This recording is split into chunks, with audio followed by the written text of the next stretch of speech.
கடலூர் தென்பெண்ணை ஆற்றில் தை திங்கள் 5ஆம் நாளில் வழக்கமான உற்சாகத்துடன் ஆற்று திருவிழா கோலாகலமாக நடைபெற்று வருகிறது. இது தொடர்பான முழுமையான விவரங்களோடு எமது செய்தியாளர் விவேக்குமார் இணைகிறார். விவேக்குமார், இந்த ஆற்று திருவிழாவின் சிறப்பு அம்சங்கள் என்ன? முழுமையான கள நிலவரங்களை பதிவு பண்ணுங்க. வணக்கம்.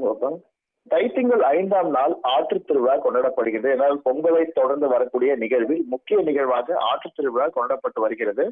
இதன்படி கடலூர் தென்பெண்ணை ஆற்று கரைகள்ல ஆற்று திருவிழா வழக்கமான உற்சாகத்துடன் நடைபெற்று வருகிறது.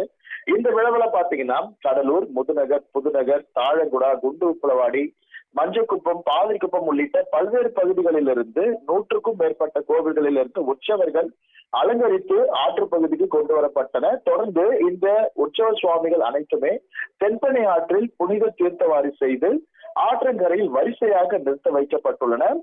ஆண்டுக்கு ஒரு முறை நடைபெறும் விழா என்பதால இதனை காண கடலூர் மாவட்டத்திற்கு உட்பட்ட பல்வேறு பகுதிகளில் இருந்து சிதம்பரம், காட்டுமன்னார் கோவில், புவனகிரி, விருதாச்சலம், அதே போல விழுப்புரம் மாவட்டம், புதுச்சேரி மாநிலம் உள்ளிட்ட பல்வேறு பகுதிகளில் இருந்து ஏராளமான பக்தர்கள் இந்த பகுதிக்கு இந்த ஆற்று திருவிழாவை கண்டுகளித்தும் ஆற்றில் நீராடி தங்களது கொண்டு வந்த உணவுகளையும் அவர்கள் உண்டு மகிழ்ந்துகின்றனர்.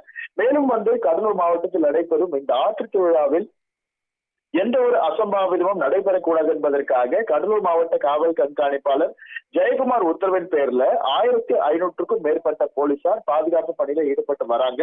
ஏனென்றால் இங்கு நடைபெறக்கூடிய ஆற்று திருவிழால பல்வேறு மது போதையில் பல்வேறு சம்பவங்கள் ஒவ்வொரு ஆண்டுமே நிகழ்த்தப்படும் சூழ்நிலையில அதற்கான நடவடிக்கைகள் மேற்கொள்ளப்பட்டு பாதுகாப்பாக நடைபெறும் எனவும், இது போன்ற ஒருங்கிணை செயல்களில் யார் ஈடுபட்டாலும் அவர்கள் மீது கடுமையான நடவடிக்கை எடுக்கப்படும் எனவும் மாவட்ட காவல் கண்காணிப்பாளர் ஜெயக்குமார் தெரிவித்துள்ளார்.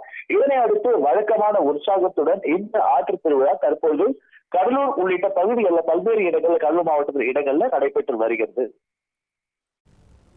காட்சிகளோடு விவரங்களை பதிவு செய்தமைக்கு நன்றி விவேக்குமார்.